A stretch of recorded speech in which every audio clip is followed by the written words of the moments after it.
We're about ready to start our third keynote presentation.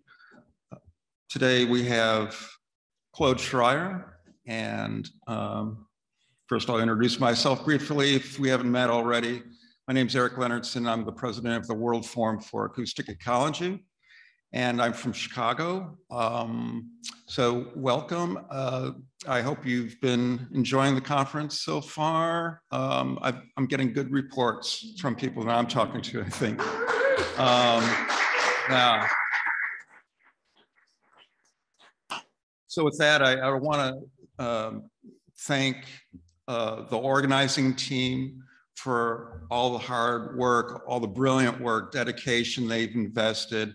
It's really showing right now, and it's really pretty exciting just to see all of us here talking about all these things that we don't get that opportunity to discuss and to share and then to learn from each other. So that's why we do this. So it's really fantastic.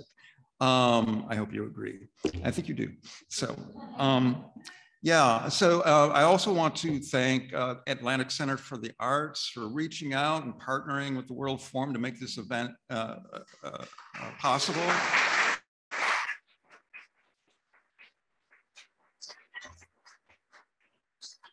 I also want to thank Sectoral University for its support. It was really critical with their support to make it possible to have Amanda Gutierrez here and David George Haskell here and Claude Schryer here to join and participate in this conference. So many thanks to Sectoral University. And so we have another day of the conference coming, many installations and concerts this evening, a lot of events. There will be another evening of concerts on Saturday, tomorrow evening. And then the conclusion of this event, it will be on Sunday when we have the annual general meeting of the World Forum for Acoustic Ecology. Many of you are new members, so hopefully you'll be around so you can participate in that, and it'll also be have a virtual component, so we'll have members from outside who cannot show up here participating as well. So we'll have good news to report about the conference to all of them, and changes in leadership and reports from all of our affiliate organizations. So I hope you find that just as interesting as what we've been experiencing through all these paper sessions and sound installations and so on. So with that, I'm here to welcome Claude Schryer in his presentation on I have the title right in front of me, it disappeared, but the presentation says, how can listening help? Would be a good way to summarize it. And there's some active participation in this event here. So you might have to move around a little bit and or listen and look at things that are outside the room as well as inside here. So be prepared. And so with that, please welcome Claude Schryer.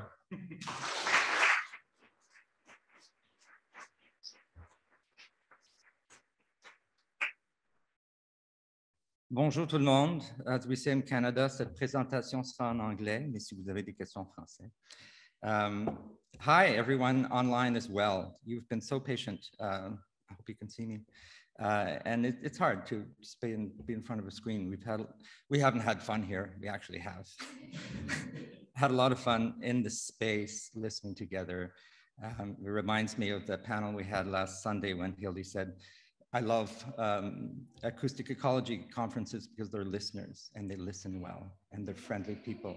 And this is true of our communities. So it's really an honor for me to be here.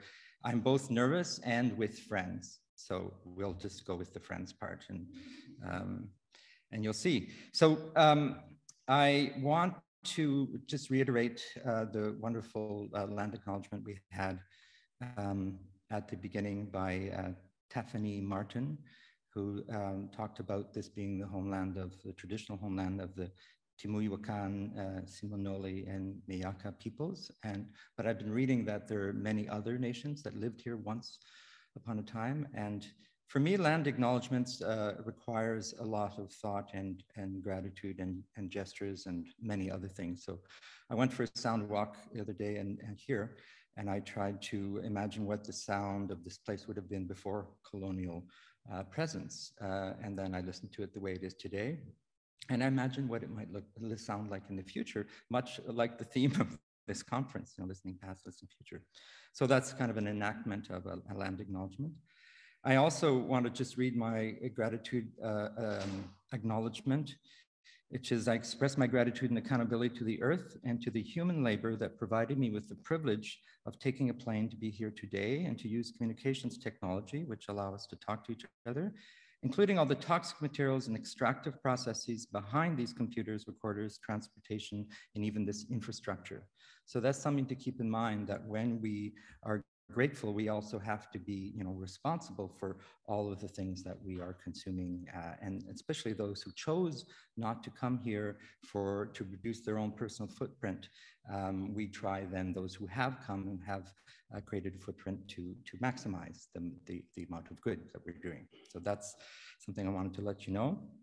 Also, all the thanks, you've done a good job, Eric. I won't repeat everything.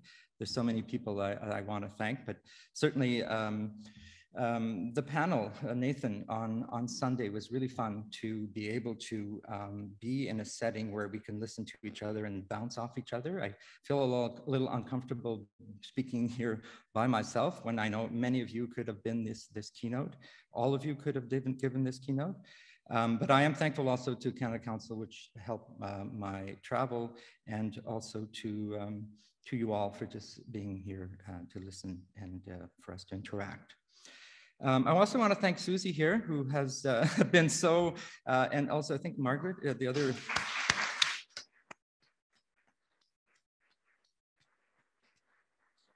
Especially for the people online, it's extremely important that these connections are made. So thank you so much for your good work, and you're part of the conference. You're listening and acting.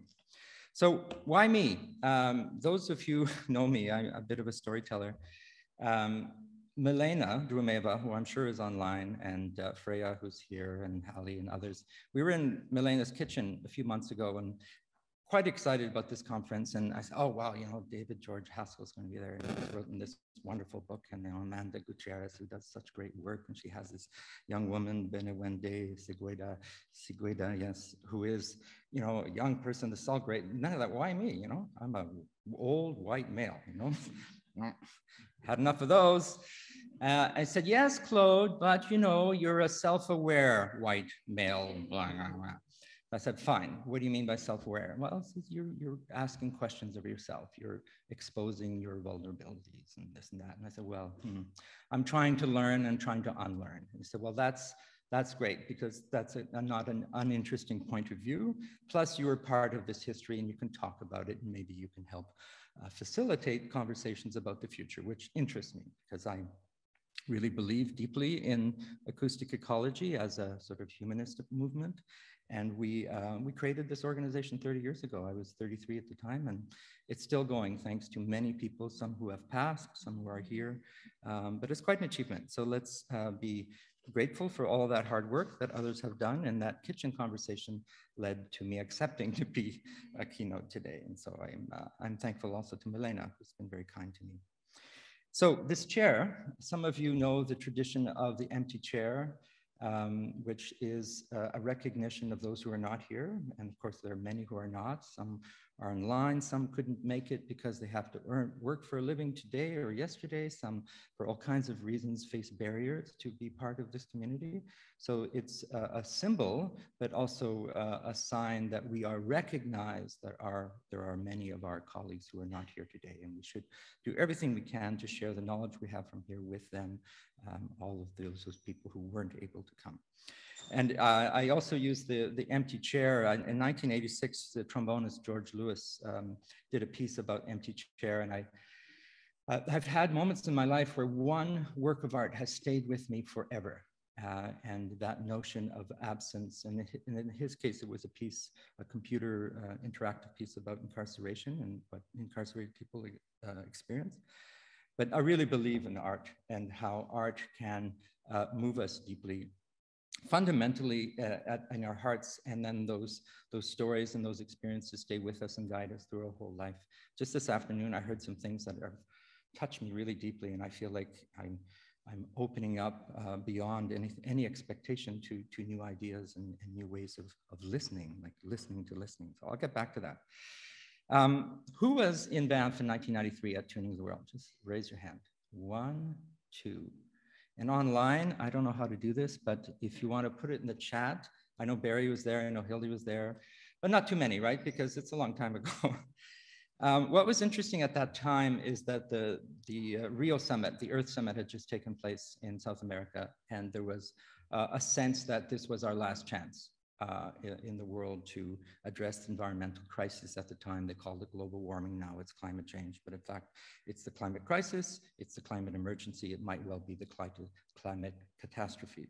But we are 30 years later, a little bit more advanced, but unfortunately not doing what we had hoped to do in 92. In 93, however, there was this first gathering of the Acoustic Ecology community, the first major international gathering. Much of it based on the work of Schaefer, but also, as Pauline Oliveros has been mentioned, and others who were seminal in developing the sector, and then there we were. We created the World Forum for Acoustic Ecology, and basically it started with a mandate. I'll just read part of it because I remember writing it. I was like the scribe, and there was this negotiation of terminology. So it might happen later today when we try to agree on anything. We are a coalition of individuals, professionals, and institutions concerned with, among others, the following areas: the acoustic and sound environment as a scientific, aesthetic, ecological, philosophical, and political concept. That kind of language is very broad and inclusive. But it was a challenge at the time to define what was to become the acoustic ecology community. And I think what's happened is that we've discovered that it's even broader than we think. It just keeps unfolding and becoming. Sometimes words don't suffice. So I'm going to. I've told you that. I've done the empty chair. I've done that now.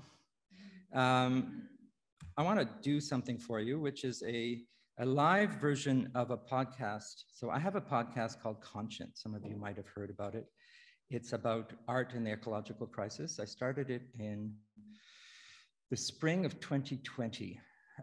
So right at the beginning of the COVID, what's it called? Pandemic.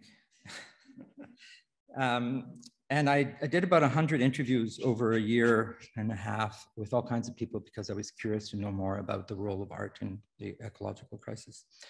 And then I started studying with, why do I not remember her name? She wrote the book Hospice and Modernity, and I really should know.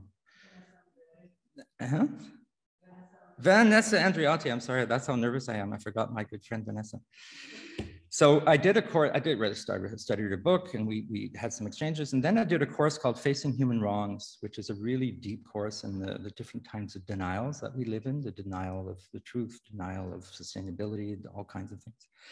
And that got me thinking that I need to step back, stop doing what I was doing, and learn to unlearn, learn to really question the most deep assumptions I have, and the most, even my convictions and my values. I had to review all that. So this course allowed me to do that. And I decided to do a sound art project, a modest one called Sounding Modernity, where every week I do a little 5-minute episode on a topic of interest. So I've done some on energy, and I've done some on various issues, and there are more coming. But the one today is, I did especially for this gathering today, it's a summary of the 5 conclusions, the things I've come to conclude about what I've learned and unlearned, and where I need to go. So I'm not saying that everyone necessarily agrees with me, but this is my where I'm at. So there is a version of this online in French and in English on my podcast, but now I'm going to do a live version. So I'm going to recite to you a series of quotations from different writers, men and women who have inspired me and guided my learning and unlearning. And it's synchronized to a video that you'll see that has a soundscape composition of some of the sounds I've recorded so far and a few of the archival. It's not like meant for concert use, it's meant to accompany narrative. And so that's what I'm going to do for you, and I hope you enjoy it. I'll just get it going here.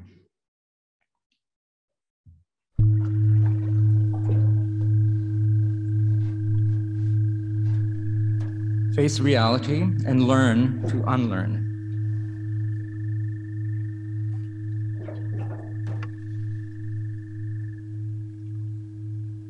Mayor Hillman.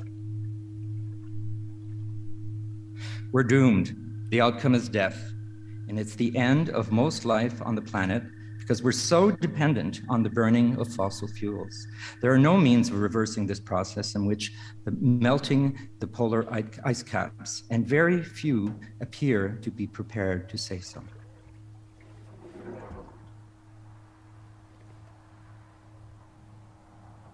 Joan Sullivan, even if we are doomed, and I think we are, I refuse to do nothing. The Gesturing Towards Decolonized Futures collective. We need to walk a tightrope between desperate hope and reckless hopelessness, balancing rational and relational rigor.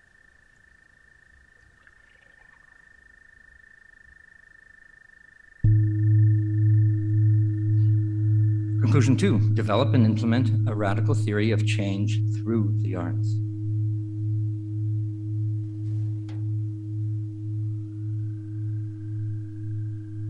David Haley, we need new aesthetics to sensitize us to other ways of life. And we need artists to sensitize us to the shape of things to come.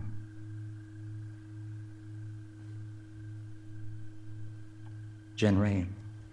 The thing about a preparedness mindset is that you are thinking into the future. So if one of those scenarios happens, you're already mentally prepared in some sort of way.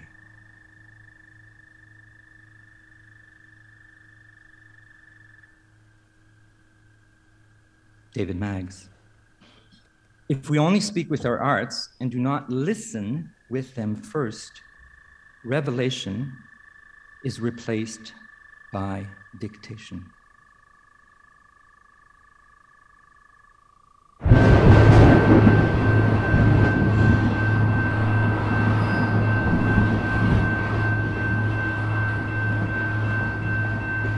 Transitioning out of modernity.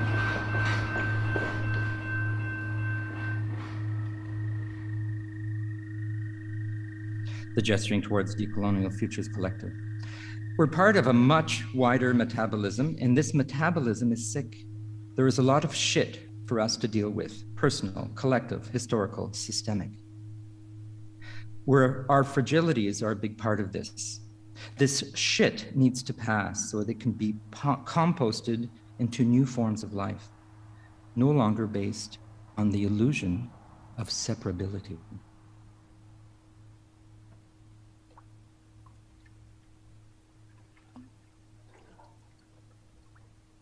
Eric Beinhocker. Humanity is in a race between two tipping points. The first is when the Earth's ecosystems and the life they contain tip into irreversible collapse due to climate change. The second is when the fight for climate action tips from being just one of many political concerns to becoming a mass social movement. The existential question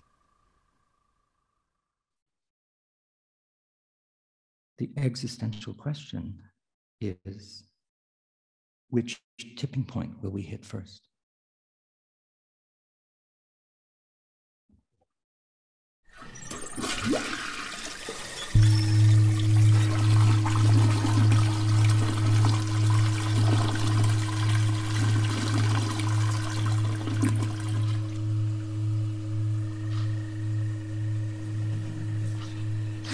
Conclusion 4, change the story.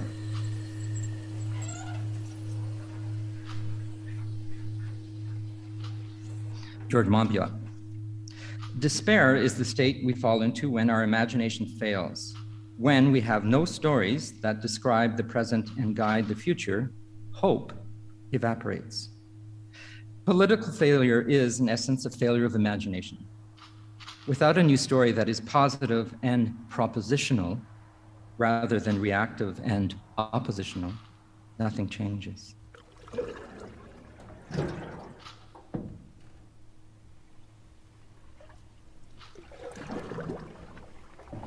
But with such a story, everything changes.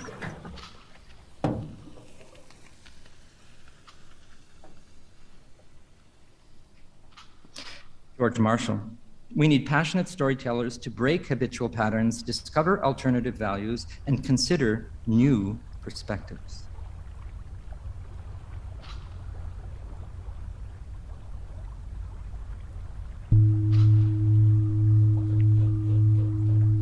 Conclusion 5, connecting our efforts.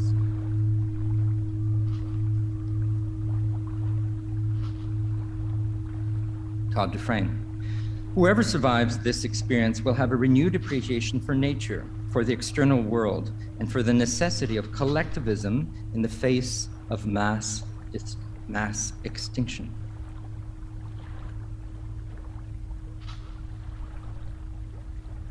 Asad Rehman. Our goal is to keep our ideas and policies alive for when the politically impossible becomes the politically inevitable.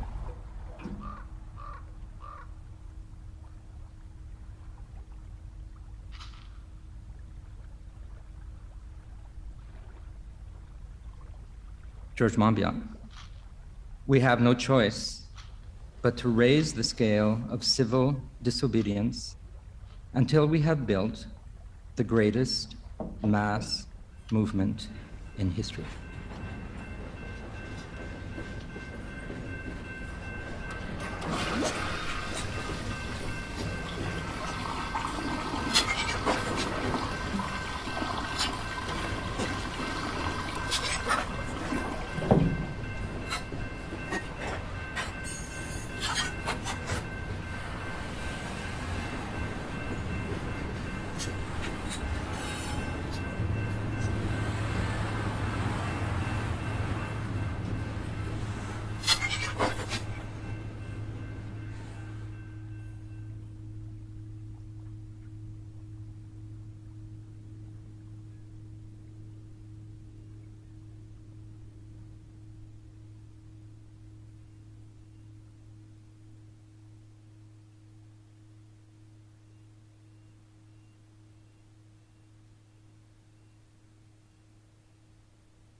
How can listening help?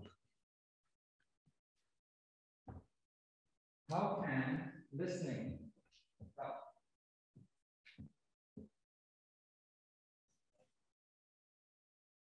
How can listening help?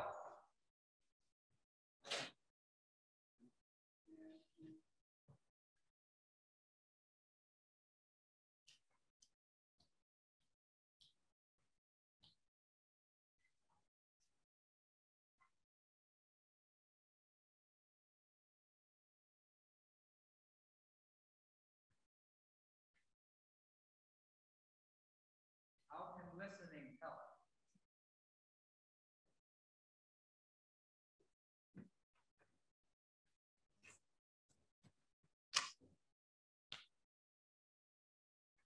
How can listening help?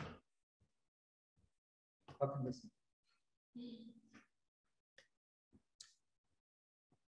So what I'd like to do now, thank you for your attention. Oh, I don't want to do that again. I just want to unpack some of this because I know there's a lot of words and concepts that and I hope you don't mind the fresh air and the sound. It'll help. And those at home, I just opened the door, you maybe didn't see, but I just opened the door and I did a little performance. Facing reality and learning to unlearn, there's a danger in doomism. I dip into that sometimes, sometimes you might as well. But there's a balance. That's why that quote by the Gesturing Towards Decolonized Futures is so interesting, that balance point between reckless hopelessness and a more responsible, balanced approach. That's something we all play with. But I get really discouraged sometimes when I look at what's happening, what's really happening.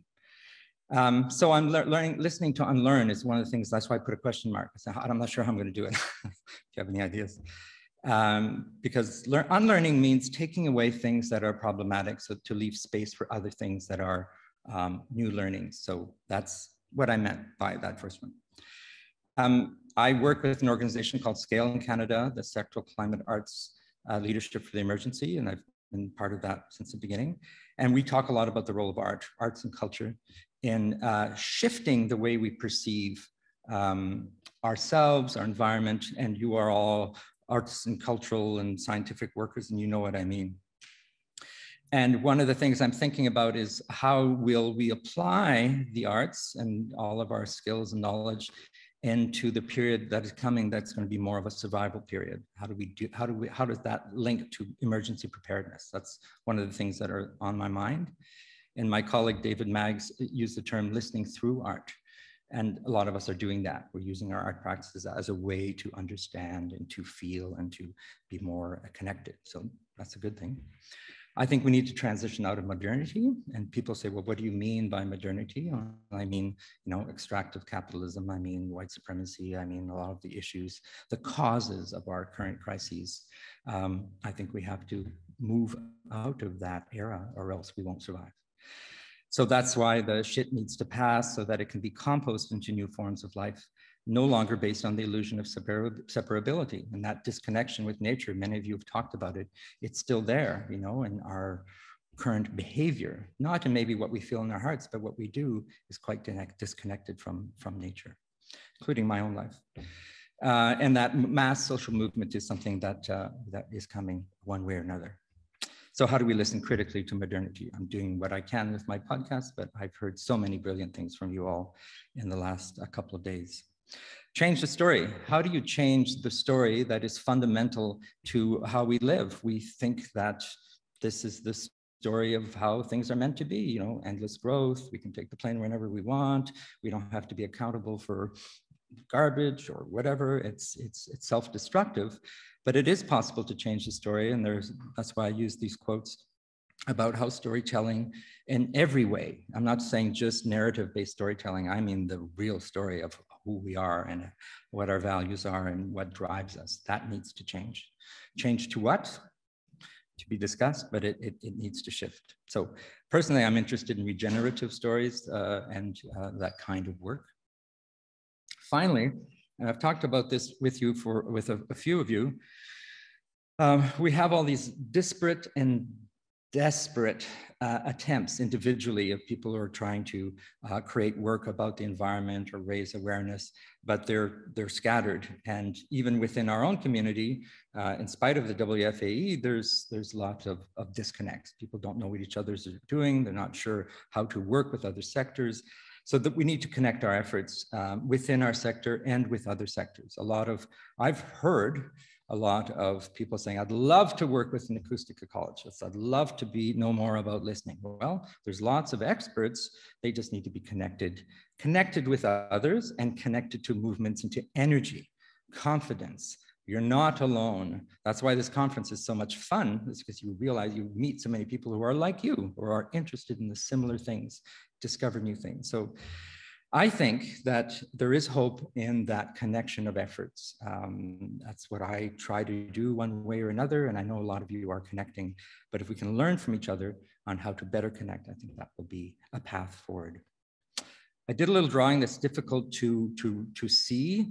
The line going down is decreasing resources. So when it gets into the red, it gets into the critical. On the one side, I put mitigation and adaptation, and on the other side, I put survival and regeneration. And then I put a line in the middle called system collapse.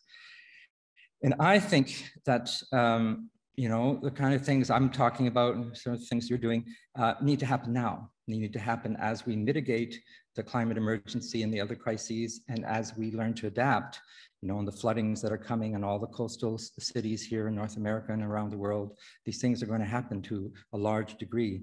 And so that's where we should be, doing everything we can to mitigate, to adapt.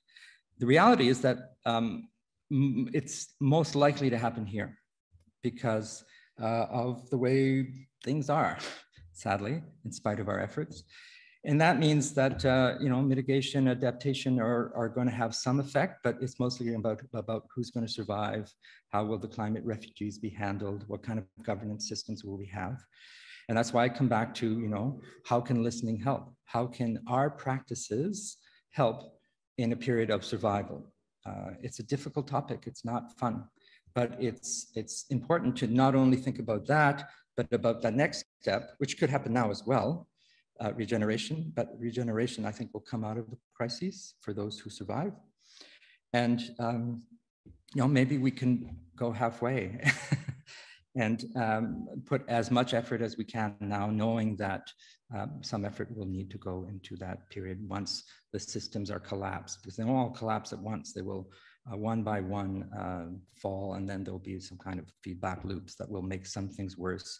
But then some of the things that we're doing now to mitigate will actually help, you know, reducing carbon footprint. So we don't know what's going to happen exactly, but my hope is that we accelerate our efforts. So in concluding this part of my presentation, because after that, I'm going to actually ask you to form a circle, and we're going to recreate, and Hildy will like this. We're going to recreate a circle that we did 30 years ago in Banff, where we talked about where we're going as a movement. And I was there as a note taker, and Hildy was chairing those sessions. And I think that would be fun on a Friday afternoon to just talk to each other for, you know, half an hour or so. But I'll just tell you about some of the things I'm working on now, so you can, you know, see what is driving me. I'm into observing patterns. I'm constantly looking at analyzing and trying to feel where things are going, who is working in a emergency preparedness aesthetic or mindset, who is working on adaptation, who is, you know, doing work that's very narrow and maybe needs to be nourished a bit by other. So it's really interesting, and I'm pretty old now, and I've seen a lot of things, so I try to use that analytical capacity to figure out patterns and then to talk about it and see if that's helpful. My name, Schryer, by the way, is in German means the town crier, and I find myself doing this thing, you know, rah, rah, rah. But just a few days ago, and Mary Edwards, you were there. We had a really wonderful session with Patricia Watts and the Eco Art Space, which is in New Mexico. And it's about 800 people who do eco arts who are part of this organization. And I ran this PowerPoint by them. And in an earlier iteration, I talked about the we need to, we should do, and I got a lot of feedback on that. Don't talk about the we. And it was a mistake of mine. And I readily not only admit, but learn from mistakes, because we all make them. And I just listened and I said, please explain to me what you mean. And they very kindly did that. So I changed my PowerPoint and I just said, well, that was a good one to learn from, and I'm sure there'll be more. So that's the thing is, you know, you try to proclaim, but you don't try to pretend. You try to be authentic, but you mostly listen, that kind of thing. I think that's the path to go. I'm looking at addictions, not just like drug addictions, but addiction to technology, addiction to certain ideas. So that's something I'm working through. I'm going to do a couple of episodes on that. I did an episode just last week on traps. I did an episode where it's called, it's episode 111, Traps, where I talk to myself. We all do that, right? Talk to myself about the traps that I fall into, this sort of voice of God thing and me. And oh, geez, I've fallen into another trap. I seem to always fall into traps. Oh, well, that's good. You're learning, blah, blah, blah. I didn't talk about eco-anxiety, eco-grieving, but they're really important things. There's a woman, Britt Ray, who's written a book called Generation Dread, which I really recommend, which is a really good book to work through eco-anxiety and how we all feel it, how you can recognize it, and then once it's acknowledged and sort of taking an emotional place, then you can move to action. But if you're scared about the environment and you go straight to action, you will not have lived and acknowledged your anxiety, and you will not do well, because it's so powerful it's important to recognize and to deal with it. And there's also grieving going on when we lose a species, or when we are in a devastated area of people and living beings. There's a grieving process that is important to live as well. I'm not an expert, but I've been through it myself. What I do not know and how do we unlearn, I've talked about that. That's an ongoing thing. I've started researching, there's a book by James Brittle called Ways of Being that's really interesting about how artificial intelligence can be seen to be an organic or an ecological force, and with all the intelligence of all the other living systems that aren't human. I heard that as a theme a lot in this conference. There's real potential there. I'd like to see more, or I'd like to know more about the ecological use of technologies and the ecological production of technologies and all of that, including the AI part. That's for now mostly about innovation and profit, and that we can use technologies differently, and we need to. And especially as our communities, we use a lot of technology. I've talked about emergency preparedness. It's one of the topics I'll be researching next year in a generative art. And how can listening really help? And I don't have the answer to that.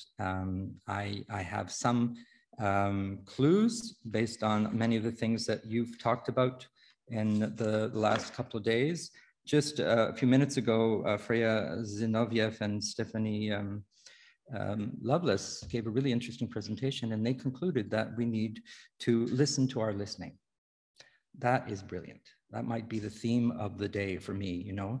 How can we listen to our listening? Be aware of the biases and all of the baggage that we have in the way that we listen, and listen to it and enjoy the learning from listening to our listening. So I want to thank you both for bringing that, and your presentation was really very moving for me.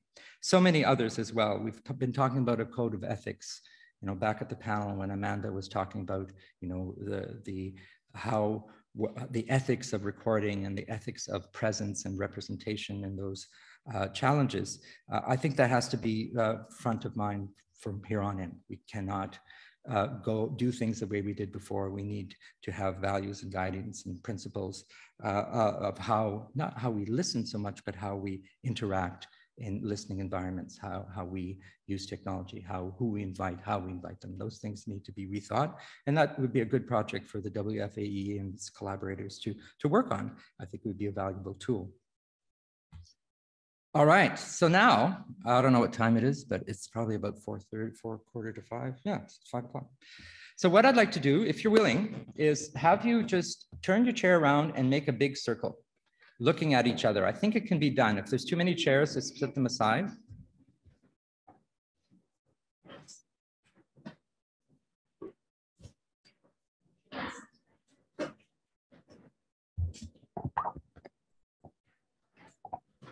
I don't to note. Well, I'm going to record it here, and I think it's being recorded. But if you want to note, you could.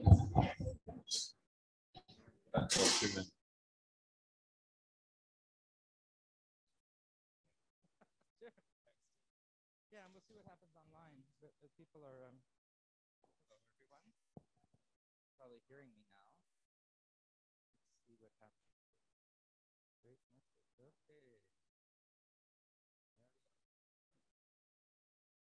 Okay. So I don't think we need the amplification. We'll just use it for. Yeah. Oh boy. So we'll see how far this goes without Susie freaking out. That's pretty good. That's pretty good. So what happened in Banff is that who was there? Eric and somebody else, right? Darren, you must have been 15 years old. Every morning in August, we had an hour and a half from 8:30 to 10 o'clock where we talked about what we wanted to do together as a community. And it ended up being that we drafted the document that I read you and creating the World Forum. So what I'm interested now is, you can give me feedback on my presentation. I'm happy to hear that if you have thoughts, but also where you think this movement, not just the WFAE as an organization, but this movement supported by the WFAE and others, where we need to go. What are some of the paths that we need, maybe some of the challenges we face? You can't hear me? You can't hear me? Oh, well then we'll do amplification. That's gonna help, right? Okay, okay, sorry about that. I was saying, I don't know where to sit.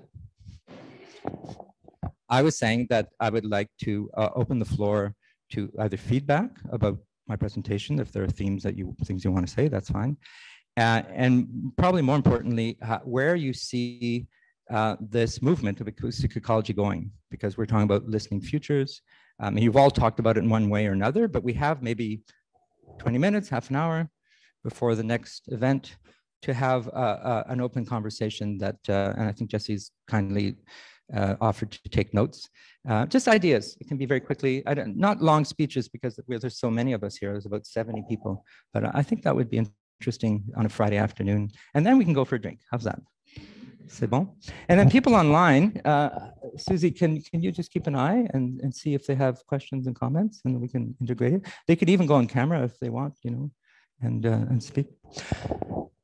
The chat, yeah, if we can see it. I think it's because I have to, here, why don't you say something? Don't want to put you on the spot, though.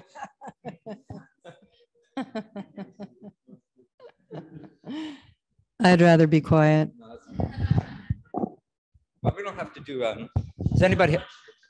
No, okay, fine. I'm sorry. I'm sorry, I didn't want to put you on the spot. Does anybody want to say something? Yes, and come here, or you'll have to come here. I'm just going to speak. I would love to see children in this involved, including babies. I would love to see seniors with memory loss, some of whom have tried to get into this conference and are learning with technology. And so how do we support all of those other people and their service animals and plants, if they need to be here, being here? All right. Can the people at home see us? How they see me? Okay. There I am. Hello. Well, that's great. And you did a lot for this conference. Thank you so much.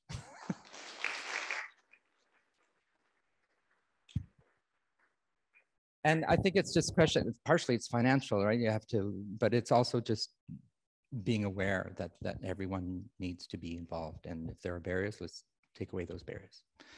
Anyone else? Of course.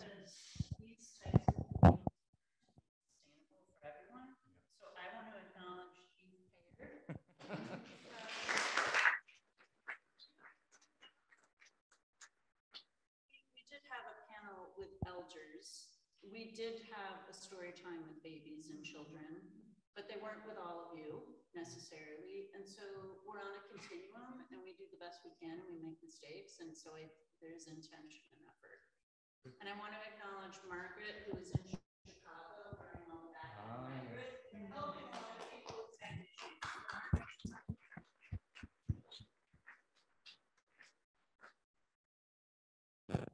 Anybody want to speak? Don't be shy.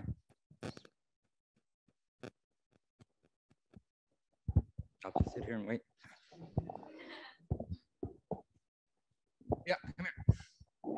Yeah, you'll need to just. One thing that no, you can hold it. I'll hold it. Okay. Hello, the people. Hello. Just this, your conscience podcast has brought in a lot of other voices that are connected to us and are maybe have similar objectives or goals, but in different spheres of life, and perhaps looking for more connections to those people between us and them.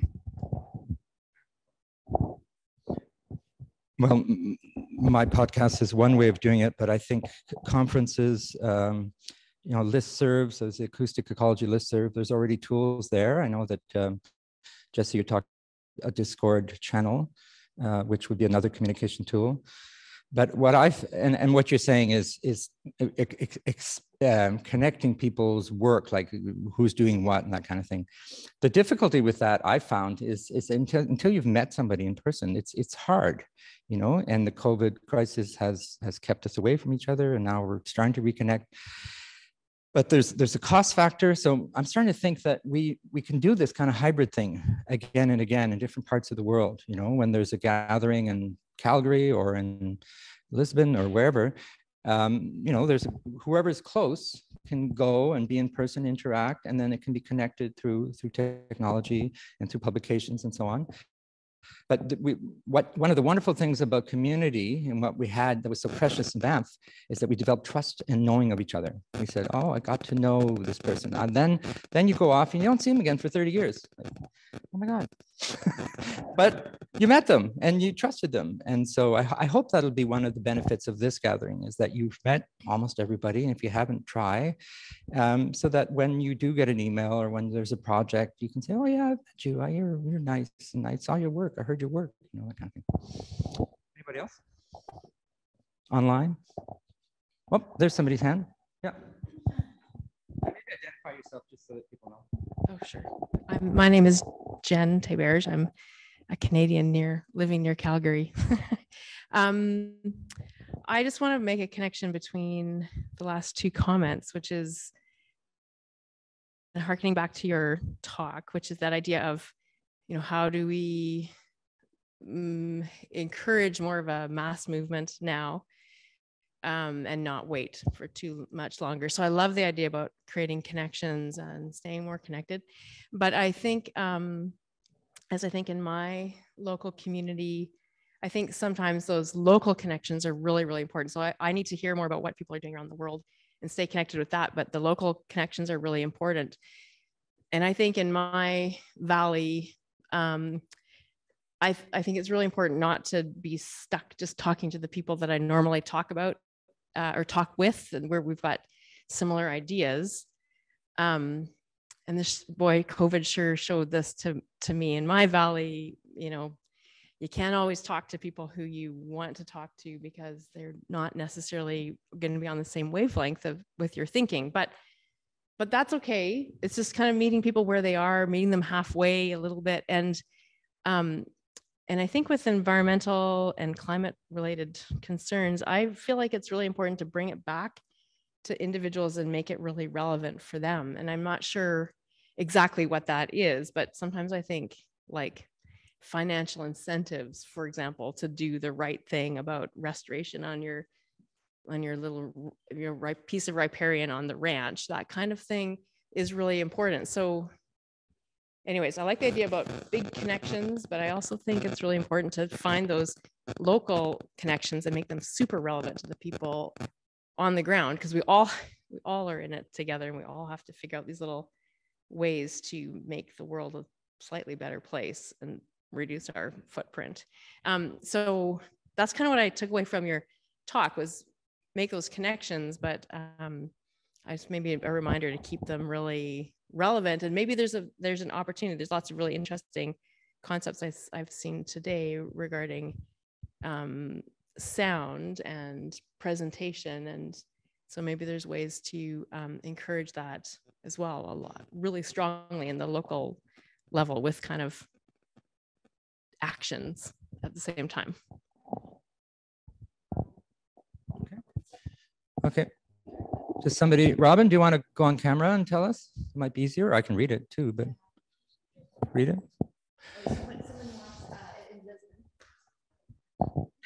I'd love to have it in Lisbon. I was just making that up, but so Robin, yeah, well, Robin, why don't you say it? Okay, hold on. Will you hear me if I say it there? Yeah, we can hear you. Okay. Well, now it's weird because I've written it out, so I might have to read what I wrote. But Claude, thanks first for such a brilliant presentation. It's been a few years since we've met, and we're meeting again through this interesting channel now. So I think, I mean, I love thinking about the future. I suppose I've been a science fiction fan, and we've had a couple presentations in the last couple days that address that quite directly. But the problem with the future is that it's already happened. Hollywood and increasingly the games industry have already colonized the popular imagination about what the future is. And I mean, there have been so many post-apocalyptic scenarios played out on the screen. And in almost all of these, there's a heroic band of survivors who have to face their new world in a confrontational way, which just perpetuates the same narrative of what I prefer to call the industrial military entertainment complex. So I find, I mean, I don't, like you, I don't give up hope, but I realize it's sort of a small leaf in the wind, because I'm not sure how we can compete with such a massive force of narrative that in a way has already written the story, or at least the story that people want to hear. Because people have to want to hear the story for it to be a successful one.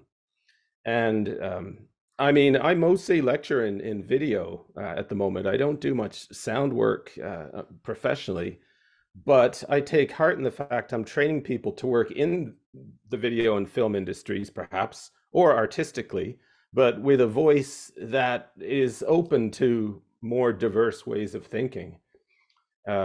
Anyway, that's more a statement now than a question. Oh, that's fine. Thank you. Thank you. If anybody else online wants to speak, just let Susie know in the chat. In the room here, does anybody else? Yes. I might not get to you though. Come closer. I see it.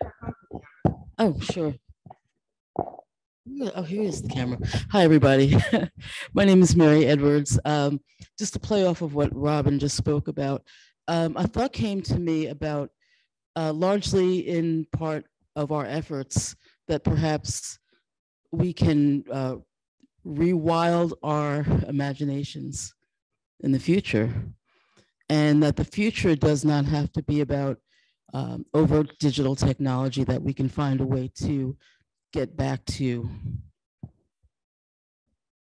acoustic things, get back to simple, the simple approach to listening, the simple approach to communicating, not to eradicate the advances in digital technology, but to find a way to strike that balance so that we're not simply surviving what's happening, but to thrive.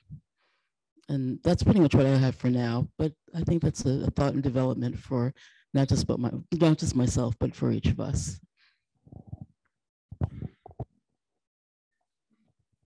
Okay, go ahead.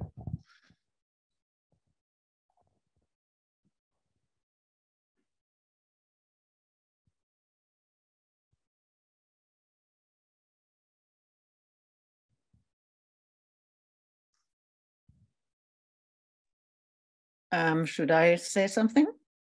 You can, if you so wish. Just identify yourself. Yeah, it's Hildy. Hildegard. Hey, Hildy.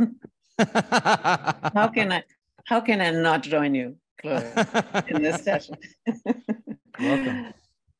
It's a bit of a bridging exercise here, really, from my place to you. And I wish I could have joined you all, but thank you all for some of the things that I've been able to listen to have been extremely interesting and inspiring. And thank you for your keynote, Claude. Unfortunately, I missed both the other keynotes, and hopefully I can read them somewhere. I just wanted to get back to what Jen said about kind of engaging the local, where we are and where we physically, viscerally are. I've had an experience in this past year where I really had to step out of my work and step away into my own well-being. I had a concussion and I had to slow down. It just kind of, I got hit over the head, and that was finally what made me manage to slow down a bit. And what I'm learning from that is that this situation of not being well created a lot of anxiety. And I liken it to the kind of anxiety that we get from overload, from the too much, from the prospects of a horrible future, and all that kind of thing. And in this process of healing, I took a mindfulness class. I have been doing exercises because I had to. My body is getting older and it's getting weaker.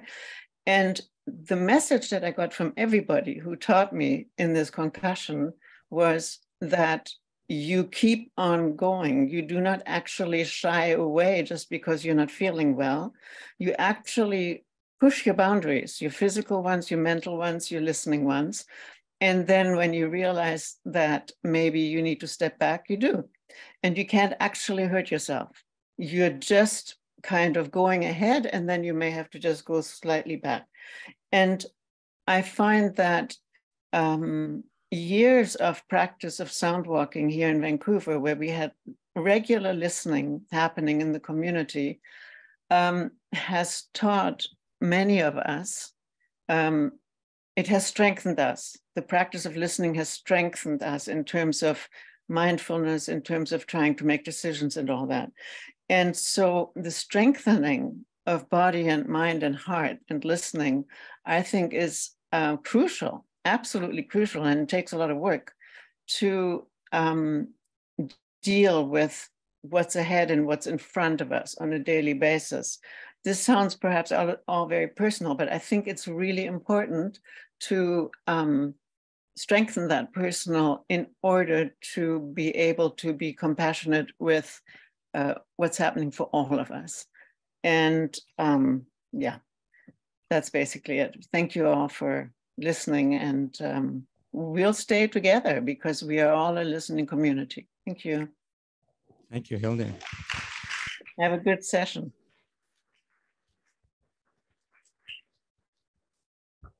Yeah, we miss you, and many others as well. So I don't want this to go on any longer than it naturally is, but I'm sure there's some more ideas you want to put on the table. Just identify yourself. My name's Andy Popwell. I'm a PhD student at the University of Greenwich in London. Forgive me as a humble lie-me, maybe not that humble. I see two very different worlds here. I see this world of all these wonderful people, in that hackneyed phrase, reaching out and doing wonderful things, and with babies and seniors and service dogs and so on. Fantastic. Every morning since I've been here, I've been to Papa's diner down the main road there for breakfast. Fantastic. American pancakes are one of the world's great inventions. It's better than what they do at Cape Canaveral. But the people in there, forgive me, stereotyping, they look like Trump supporters to me. But anyhow, they've got these colossal vehicles, 5.7 liters. My whole family, when we had 4 cars between us in different places, didn't amount to 5.7 liters. How can you, why aren't we doing a session down there at Papa's Diner and reaching that audience? Tough, seriously tough, but that's my question. Well, I'm not going to answer that. Sorry? Right. Oh, well, fair enough. Did you want to talk to it, or? Nathan Wallach, one of the local organizers. Yes. Yeah, we did try to have some community events, some outreach events, that sort of stuff. Every time we kind of investigated things off campus, things were booked basically. So that was kind of it was a struggle basically. I'll just say these kind of conferences are hugely important, and we can't wait another 30 years to let the next one happen. As one of the local organizers, I don't know that I have the energy to make it happen again next year. Okay. But yeah, I hope we won't wait that long again, because so many of us where we are are one, maybe two, maybe three voices kind of sounding the cry, Schryer. And it's hugely beneficial, hugely recharging for us to get together and to feel that we're not alone, and that we do have other people that kind of think like we do, that are in that struggle and making noise about the changes that we see, basically. So I think that more than anything is a big benefit of these kind of conferences, where we get together and we talk and we hang out and we build trust with each other. And so I hope we don't forget that, and I hope we don't let the next one take 30 years to happen. Yes, thank you.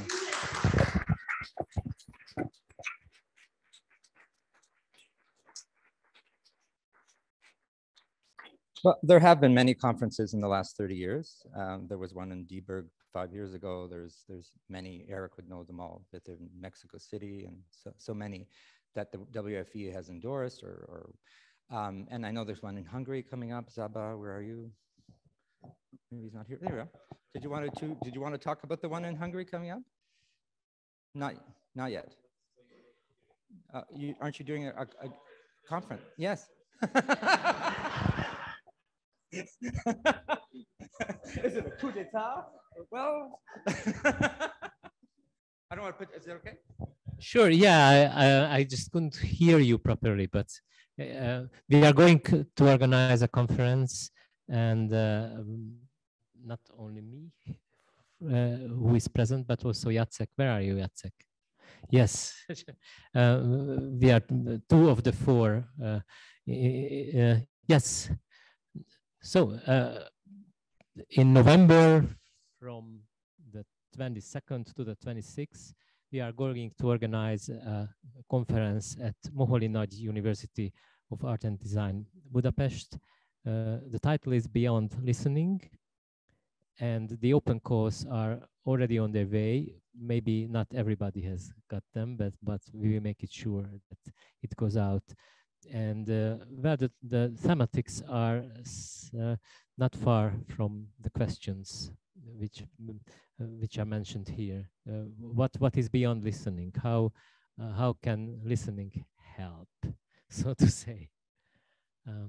Yeah, that's it. Thank you. And those who are in the region or are interested can participate. Are there online people who want to speak? Okay.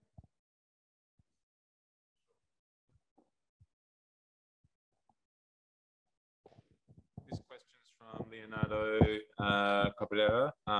Question for Claude. What do you think about the role of protected areas like national parks across the planet to help imagining a better future?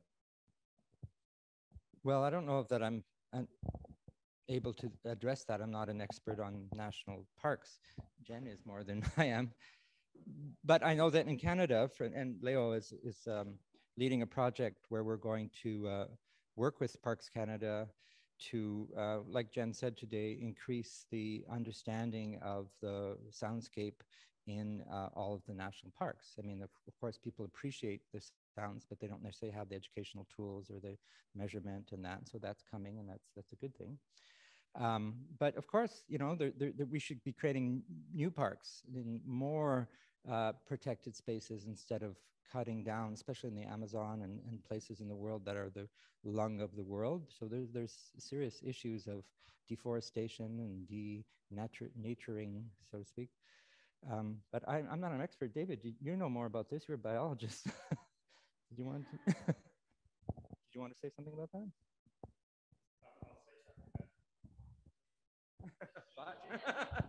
that? So yes, this is David Haskell. I think protected areas have an enormously important role to play. But I also, one of my hopes is that we can increase the space between listening and judgment about noise in the city. And it may just be my ignorance, but there has been something of a tendency to regard the exuberant sounds of human engines and human voices and human music in the city as always a bad thing. So we listen, we hear, we judge. And yet we need the cities because that's where most people live and they're more sustainable. And complaints about noise are used as a form of of oppression, of gentrification within cities. And a lot of city dwellers, and I was born and raised in the city, have this internal compass that orients us to the camera. And by telling people, sending the message that their homes are dirty and noisy and polluted and need to be cleaned up, and that our ideal is the wilderness, which is, of course, the depopulated area, depopulated by force. That's not a healthy way of, I think, of thinking about soundscapes. That does not mean we don't need protected areas and we shouldn't be seeking to protect the quiet where it exists. But I also think a more expansive notion of city noise, and how the noise of the city, in fact, enables the quietness elsewhere. And the noise in the city is part of the emotional connection that many people have to neighborhoods. I mean, in the US, of course, noise is a big, is deeply connected to environmental injustice and questions of gentrification and so on in very complicated ways. And so that would be one of my hopes, not for 30 years, but for the next few years, is for a more expansive thought process around that, particularly. And then I think that's what listening offers us, is a place to experience without reaching the conclusion, and to experience in community so we can learn from others before we judge and act. So that's my thought on protected areas.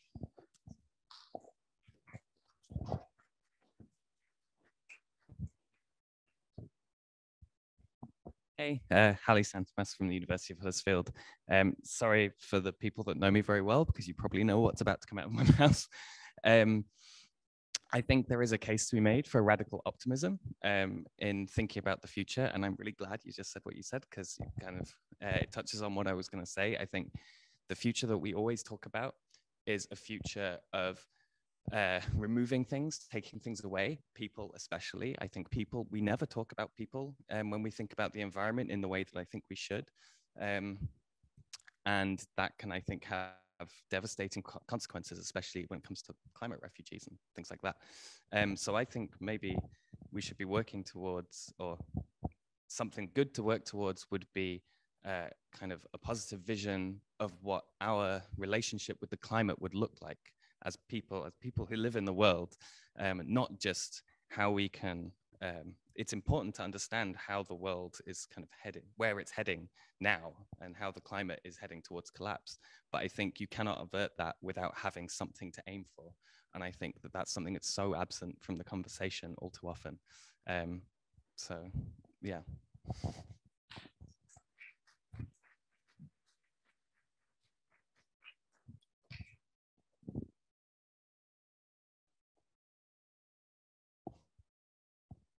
Are we near the end? Is there anything else online for now?